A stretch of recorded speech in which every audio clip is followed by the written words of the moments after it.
Assalamualaikum tuan-tuan. Selamat pagi tuan-tuan. Rashdan dari Rad Motoring di sini tuan-tuan.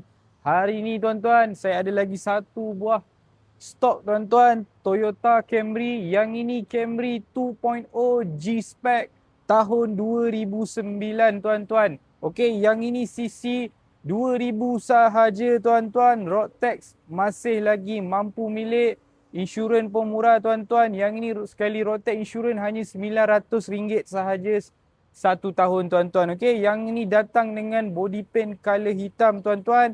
Tapi cat dia sedikit kurang lah tuan-tuan. Saya rate dia dalam 6/10 tuan-tuan. Ada sikit-sikit stone chip yang tuan-tuan tengok.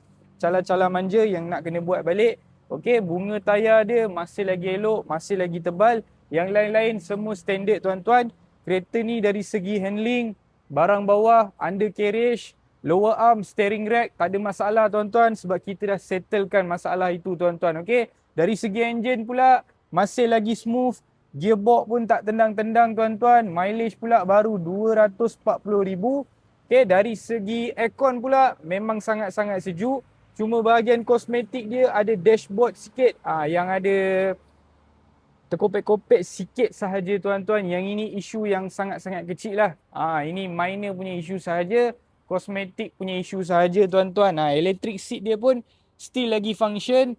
Semua masih lagi boleh pakai. Tuan-tuan boleh datang tengok test drive kereta ni dengan saya. Tak ada masalah tuan-tuan.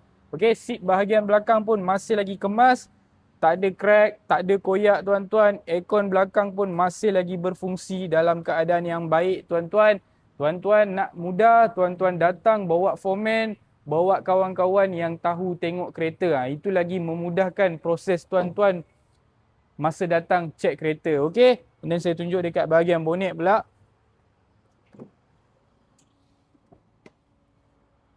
Camry ni saya tak payah lagi nak cakap pasal bonet dia lah tuan-tuan. Bonet dia memang sangat-sangat luas. Tuan-tuan nak jalan jauh, nak bawa barang banyak-banyak, tak ada masalah. Segala jenis tool ada tuan-tuan. Okey, tayar spare dia dekat bawah pun masih lagi ada tuan-tuan. Kita bagi sekali tuan-tuan. Okey, yang ini nombor plate pun cantik tuan-tuan. BKG 6682 tuan-tuan. Yang ini tuan-tuan bagi dekat saya hanya 24,800. Harga ni termasuk dengan proses tukar nama dan juga puspakom. Yang tak termasuk hanya road tax dan insurans sahaja. Jadi kalau tuan-tuan berminat nak test drive, nak view kereta ni depan-depan, boleh contact saya, nombor ada dekat atas. Okey, sekarang tuan-tuan jom ikut saya. Ni pula kita test drive kereta. Tuan-tuan, sekarang saya akan tunjuk shifting gearbox dia. Ni saya masuk R, smooth saja tuan-tuan. Tak ada tak ada gegaran yang terlalu kuat bila saya tukar gear N and then D. Tak ada gegar tuan-tuan, masih lagi elok. Okey, gearbox pun shifting dengan smooth.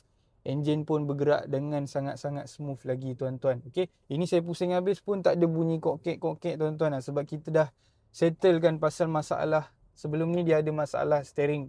Okey, and then kita dah settlekan masalah tu. Kita dah tukar bush-bush kecil yang sepatutnya kita buat tuan-tuan. So kereta ni tuan-tuan dah tak perlu risau sangat pasal wear and tear dia, kecuali part-part kosmetik macam dashboard sajalah yang saya tunjuk dekat tuan-tuan ni. Dashboard ni kalau tuan-tuan nak buat baru balik, kos dia bawah 1K sahaja tuan-tuan. Tak ada isu, tak ada masalah. Kita boleh bagi diskaun sikit-sikit. Ataupun tuan nak pihak saya buat pun boleh, tak ada masalah. Okey, sekarang ni saya akan test dia punya pickup pula tuan-tuan. Ni saya tekan. Tuan-tuan boleh tengok sendiri macam mana. Tekan sikit pun dah lari 60, 80 tuan-tuan. Ini bukan dekat highway tuan-tuan. Lagi sekali saya try. Tengok saya tekan tuan-tuan. Tuan-tuan tengok sendiri betapa sedapnya Camry ni tuan-tuan. Tak gegar langsung tuan-tuan. Yang ini balik kampung, balik Kelantan ke, Johor ke, perjalanan jauh ke, saya cakap dekat tuan-tuan, memang tak ada isu. Minyak pun sangat-sangat jimat tuan-tuan untuk 2.0 ni. And then maintenance road tax pun murah. And then spare part pun tak payah cakap lagi lah tuan-tuan, banyak. Sebelum ni saya ada simpan lebih kurang 30 biji Camry. Sekarang saya ada balance lagi 8 biji, 7 biji sahaja. Jadi kalau tuan-tuan berminat dengan Camry ni, terus call saya laju-laju tuan-tuan. Camry dah tak banyak, saya nak restock baru. Saya minta tuan-tuan tolong saya, support Rad Motoring. Okey, Assalamualaikum.